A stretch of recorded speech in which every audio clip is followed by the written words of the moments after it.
खबर है कि ग्लॉक 47X हथियार का इस्तेमाल हुआ चंद्रनाथ को मारने के लिए। वो हथियार कहां से आया, वो हथियार क्या, जानकारी लेकर आए हूं, जरा सुनिए, सनसनीखेज है। जी हां, शुरुआती इनपुट के मुताबिक हमलावरों ने ग्लॉक 47X पिस्टल का इस्तेमाल किया। तस्वीर में मैं दिखा भी रहा हूं ग्लॉक 47X दिखती कैसे है। जैसे से इंफॉर्मेशन दूंगा आप हैरान होंगे। इस तरह के मॉडर्न हथियार का इस्तेमाल कोई आम अपराधी नहीं कर सकता। यह सामान्य अपराधियों के हाथ लगने वाला हथियार नहीं है। जानकारी नंबर 3, जिस तरह से हमला हुआ उसे कोई प्रोफेशनल शूटर ही अंजाम दे सकता है, यानी सियासत में प्रोफेशनल शूटर हाई होने लगे हैं। जानकारी नंबर 4 आपको दे रहा हूं दर्शकों, ग्लॉक 47 का 9mm वेरिएंट भारत में सिविल बोर नहीं है, नॉन प्रोहिबिटेड बोर एनपीबी नहीं है, यानी सिविलियन हम और आप नहीं चला सकते, हम और आप लाइसेंस नहीं ले सकते। जानकारी नंबर 5, भारत के आर्म्स रूल्स के मुताबिक 9mm पिस्टल आमतौर पर प्रोहिबिटेड बोर पीबी की कैटेगरी में आती है, सिर्फ सेना इसको चला सकती है या तो बड़े अधिकारी। जानकारी नंबर 6, 9mm का लाइसेंस आम नागरिकों को नहीं दिया जाता क्योंकि वो सिविल बोर नहीं है। जानकारी नंबर 7 आपकी स्क्रीन पर उस हथियार के बारे में बता रहा हूं जिससे हत्या हुई है, ग्लॉक 47X मॉस। दरअसल ग्लॉक 47 का एक 9X 19mm semi automatic variant custom model माना जाता है जो आर्मी और सेना के लिए बनाया जाता है। जानकारी नंबर 8 आपको दे रहे हैं, भारत में आम नागरिकों के लिए सामान्य तौर पर 0.32, 0.22, 0.380 बोर यानी कैलिबर की परमिशन है। इससे ज्यादा कैलिबर, इससे ज्यादा बोर की पिस्टल या गन आप इस्तेमाल नहीं कर सकते। यह हथियार कैसे पहुंचा जो कि बाहर विदेश में बना है, इसको अमेरिकन आर्मी, रशियन आर्मी, बाकी दुनिया भर के आर्मी के लोग इस्तेमाल करते हैं, इंडियन आर्मी के पास भी है, लेकिन ये सिविल बोर नहीं है। कैसे ये गुंडों और मर्डरर्स के हाथ में गई। जी रत्ना देवनाथ के घर के पास भी धमाका हुआ है। आगे बढ़ते हैं। सिर्फ खबर इतनी नहीं दर्शकों, खबर और भी है, और भी जगह कोशिश की गई नेताओं को मारने की, कार्यकर्ताओं को मारने की। रत्ना देवनाथ को तो आप पहचानते हैं, आरजी कर रेप पीड़िता की मां है। ये आरजी कर रेप पीड़िता की मां के घर के पास विस्फोट हुआ है। जी हां, यह बहुत खतरनाक धमाका था। पश्चिम बंगाल के उत्तरी 24 परगना में बहुत तनाव बढ़ गया है इस धमाके के बाद। वो देखिए, आरजी कर जो रेप पीड़िता उनकी मां है रत्ना देवनाथ, उनके घर के पास बम फटा है। पानीहाटी में देसी बम हमलों में बीजेपी के 5 समर्थक जख्मी हुए जो इनके घर के पास मीटिंग कर रहे थे, बातचीत कर रहे थे, उनको निशाना लगाकर यह बम वहां पर पटका गया। अपडेट नंबर 4 आपकी स्क्रीन पर, धमाका सेंट जेवियर्स इंस्टीट्यूशन के पास हुआ जो इनके घर के बहुत करीब है। समझिए कि इस महिला की हालत इस वक्त कैसी होगी। अपडेट नंबर 5 आपकी स्क्रीन पर दर्शकों, मोटरसाइकिल पर सवार अज्ञात लोगों ने हमला किया, बम लेकर आए, बम वहां पर पटका और फरार हो गए। Update number 6 is on screen, bikers ने देसी बम फेंका और वहां से रफू चक्कर हो गए। अपडेट नंबर 7 आपकी स्क्रीन पर देने जा रहे हैं, बीजेपी कार्यकर्ता के समूह को निशाना बनाया गया जिसकी वजह से वो बुरी तरह जख्मी हुए हैं, उनको चोटें आई हैं। अपडेट नंबर 8, जख्मी लोगों को आरजी कर मेडिकल कॉलेज में दाखिल कराया गया है इलाज के लिए, फर्स्ट एड के लिए। लेकिन दर्शकों, धमाके वाली जगह बीजेपी विधायक रत्ना देवनाथ के घर के बहुत करीब है। क्या बीजेपी विधायक रत्ना देवनाथ इनके निशाने पर थी? ये हमलावर कौन थे जो उनके घर के पास उन्होंने बम पटक दिया?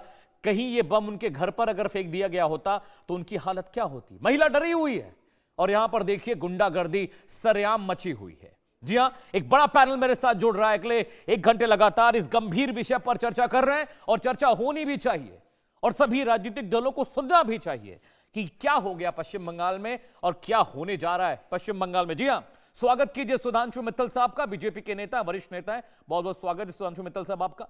सुजाता पांडे आपको तस्वीरों में दिखाई दे रही, राजनीतिक विश्लेषक है, उनका भी बहुत बहुत स्वागत है। अंश वत्स मुझे तस्वीरों में दिख रहे हैं, कांग्रेस के प्रवक्ता है। जेबा खान साहब मुझे दिखाई दे रही हैं, राजनीतिक विश्लेषक है, पॉलिटिकल एनालिस्ट है। लेकिन कुछ ही वक्त में अभी सुधांशु मित्तल साहब भी हमारे साथ जुड़ने वाले हैं।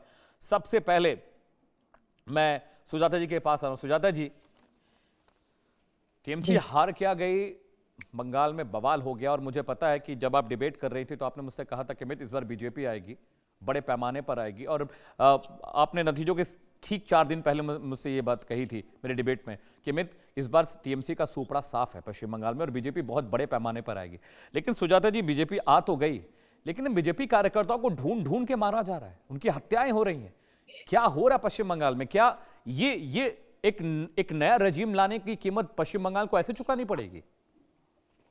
देखिए अमित, अगर आप 2021 का आपको पोस्टपोल वायलेंस याद हो तो उसकी भी तस्वीरें थोड़ी चला देंगे तो आपको पता चलेगा कि तस्वीरें कुछ अलग नहीं थी, ऐसे ही हुआ था।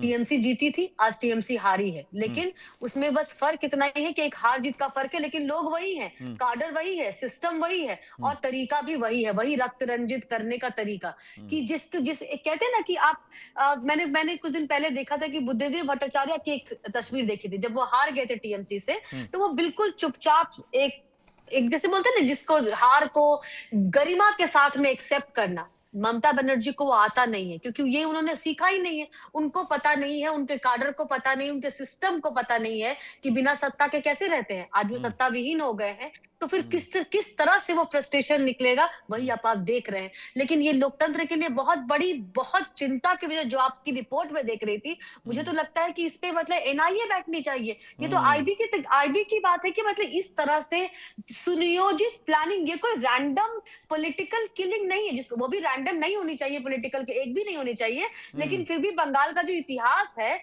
जिसको हम नॉर्मलाइज करते नहीं होना चाहिए, लेकिन उसको भी देखते हुए ये तो बिल्कुल सिस्टमिक, इसको प्लान करके, क्योंकि ये जो गाड़ी भी जो लेके आ गई थी, उसका भी नंबर प्लेट जो था वो फेक लगाया गया था, सिलीगुड़ी आरटीओ की वो गाड़ी थी, और उसको काफी टाइम से उनको फॉलो किया गया, तब जाके उनको पॉइंट ब्लैंक गोली मारी गई। और शायद इसका कारण ये भी था कि उनको ये बातें चल रही थी कि अगर शुभेंदु अधिकारी मुख्यमंत्री बनते हैं तो इनको कोई बड़ा पद दिया जा सकता है, तो शायद एक बड़ा संदेश देने की बात की जा रही है टीएमसी कार्यकर्ताओं के। कुछ खबरें तो ये भी आ रही है कि टीएमसी के जो दफ्तर है हमें, तो वहां से बंडल के बंडल सफेद साड़ियों के निकल रहे हैं। अब ये सफेद साड़ियां वो हैं जो टीएमसी के कार्यकर्ता, बीजेपी के कार्यकर्ता उनके नेताओं के घर में भेजा करते थे, उनकी महिलाओं को दिया करते थे, ये कह के कि चुनाव के नतीजे कोई भी हो, पति तो तुम्हारा मरेगा ही, तो अब से विधवा वाले कपड़े पहनना शुरू कर दो।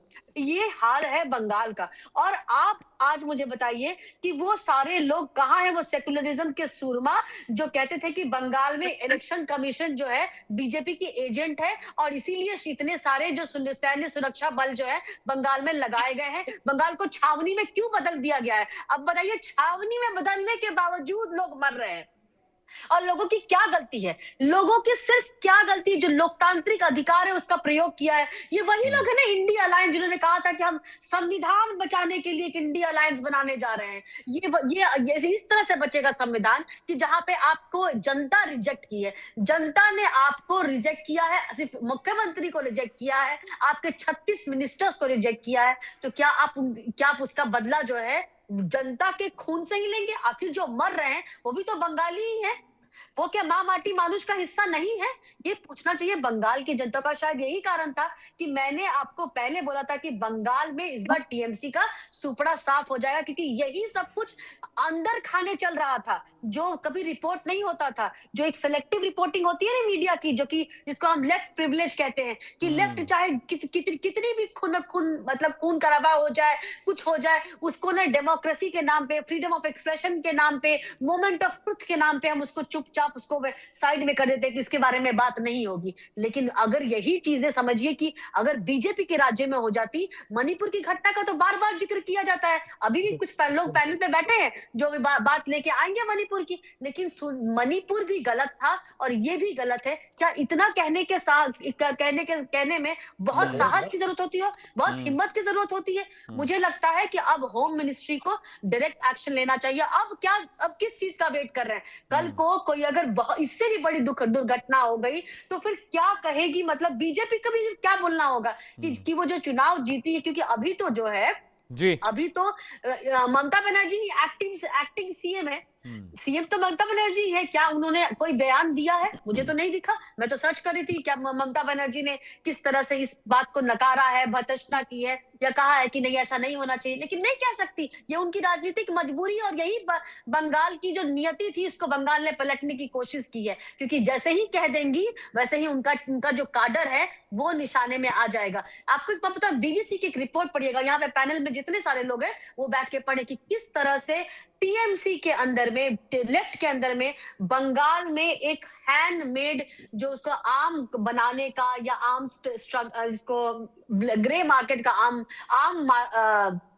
आर्म्स लाने का, स्मगलिंग करने का, या घरों में जो क्रूड बम बनते हैं उसका एक नेटवर्क तैयार हुआ है। और उसमें बताऊं, उसमें 500 से ज्यादा बच्चे मरे हैं, क्योंकि वो ऐसे होता है कि लड़कों को, बच्चों को लगा कि ये तो बॉल है या जी फिर कोई सुजाता गेंद जी, है, उसको पकड़ने के पूरे वो उड़ गए। तो ठीक। ये चेहरा है जो बंगाल ने बदलने की कोशिश की है, लेकिन ये लोकतंत्र पे ये बहुत बड़ा धब्बा है अंश जो मैं आपके ममता पास आ रहा हूं। बनर्जी अंश, आई एम खुद पे कमिंग टू लगा यू। रही है। सुजाता जी, मेरे साथ सुधांशु मित्तल साहब भी जुड़ गए हैं, बीजेपी के वरिष्ठ नेता। सुधांशु जी, अभी भी एक्टिंग सीएम वहां पर ममता बनर्जी, दिखाई नहीं दे रहा है क्या कि अगर चुनाव हार गई तो बंगाल अब उनका नहीं रहा? क्या बंगाल की जनता उनकी नहीं रही, बंगाल की आवाम उनकी नहीं रही?